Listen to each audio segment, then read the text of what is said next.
തിരുവിതാംകൂർ ദേവസ്വം ബോർഡിന് ഹൈക്കോടതിയുടെ രൂക്ഷ വിമർശനം. വരവ് ചെലവ് കണക്കുകൾ സൂക്ഷിക്കുന്നതിൽ ദേവസ്വം ബോർഡ് പരാജയമാണ്. 2014-15 സാമ്പത്തിക വർഷത്തെ കണക്കുകൾ 10 വർഷത്തിന് ശേഷവും ക്രമീകരിക്കാനായിട്ടില്ല. ചെലവഴിച്ച പണത്തിന് പലതിലും വൗച്ചർ ഇല്ലെന്നാണ് ഓഡിറ്റ് റിപ്പോർട്ട്. ഡിജിറ്റൽ യുഗത്തിലും ദേവസ്വം ബോർഡ് ഉപയോഗിക്കുന്നത് കടലാസ് രജിസ്റ്ററാണെന്നും ഇതിൽ അഴിമതി നടത്താൻ വലിയ സാധ്യതയുണ്ടെന്നും ദേവസ്വം ബെഞ്ച് നിരീക്ഷിച്ചു.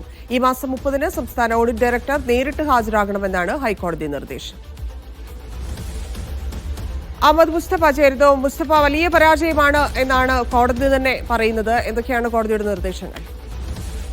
ധന്യ, വളരെ മുമ്പ് 2014-15 കാലത്തെ ഒരു ഓഡിറ്റ് റിപ്പോർട്ടുമായി ബന്ധപ്പെട്ടുള്ള വിഷയമാണ് ഇത്തരത്തിലുള്ള വലിയ രീതിയിലേക്ക് വരവ് ചെലവ് കണക്കുകൾ ഒത്തുപോകുന്നില്ല, അതിന്റെ റിസിപ്റ്റുകൾ കാണുന്നില്ല, രേഖകൾ മതിയാവണ്ണം സൂക്ഷിക്കുന്നില്ല എന്നതുൾപ്പെടെയുള്ള പ്രശ്നങ്ങൾ ഹൈക്കോടതി ചൂണ്ടിക്കാണിക്കുന്നത്.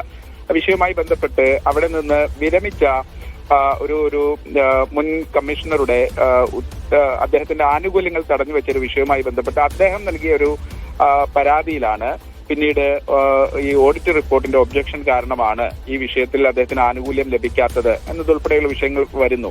പിന്നീട് ഹൈക്കോടതി തന്നെ ഈ വിഷയത്തിൽ ഒരു ഓംബുഡ്സ്മാനെ നിയോഗിക്കുന്നു. ആ ഓംബുഡ്സ്മാനാണ് ഇത്രയധികം വിഷയങ്ങൾ കണ്ടെത്തിയിട്ടുള്ളത്. ഒരു 20 ലക്ഷത്തിന് മുകളിലുള്ള വലിയ തുകയുടെ വൗച്ചറുകൾ കണ്ടെത്താൻ കഴിയുന്നില്ല. പിന്നീട് ഏറെക്കാലം നടത്തിയ തിരച്ചിൽ, ഒരു 10 വർഷമായിട്ട് പോലും നടത്തിയ തിരച്ചിലിൽ 15 ലക്ഷത്തിന് മുകളിലുള്ള വൗച്ചറുകൾ മാത്രമാണ് കണ്ടെത്താൻ കഴിഞ്ഞിട്ടുള്ളത്. 7 ലക്ഷത്തിന്റെ വൗച്ചറുകൾ ഇപ്പോഴും ഏതെങ്കിലും തരത്തിൽ കണ്ടെടുക്കാനോ വീണ്ടെടുക്കാനോ കഴിയാത്ത സാഹചര്യം. ഇതാണ് ഹൈക്കോടതിയുടെ രൂക്ഷ വിമർശനത്തിന് ഇടയാക്കിയിരിക്കുന്നത്. പ്രത്യേകിച്ച് കോടതി പറയുന്ന ചില പ്രധാനപ്പെട്ട നിരീക്ഷണങ്ങളുണ്ട്.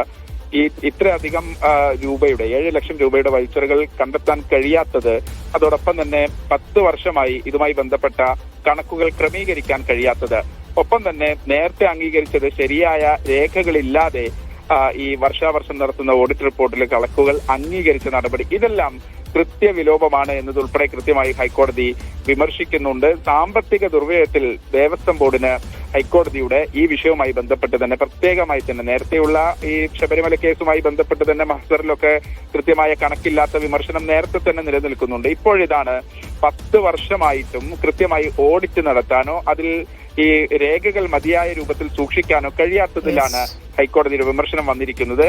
ഇത് ഈ ഉദ്യോഗസ്ഥന്റെ മാത്രം കേസിൽ വന്നതല്ല, അങ്ങനെ ഒരു പിഴവാണെന്ന് കോടതി സംശയിക്കുന്നില്ല. കോടതി കൃത്യമായി തന്നെ പറയുന്നുണ്ട്, ബോർഡിനകത്ത്, തിരുവിതാംകൂർ ദേവസ്വം ബോർഡിനകത്ത് ആഴത്തിൽ വേരൂന്നിയ വ്യവസ്ഥാപിതമായ തകരാറാണ് ഈ വിഷയമെന്ന് കോടതി കൃത്യമായി തന്നെ വിമർശിക്കുന്നുണ്ട്. അതിന്റെ ഭാഗമായാണ് ഇപ്പോൾ കോടതി ചില സുപ്രധാന നിർദ്ദേശങ്ങൾ നൽകിയിരിക്കുന്നത്.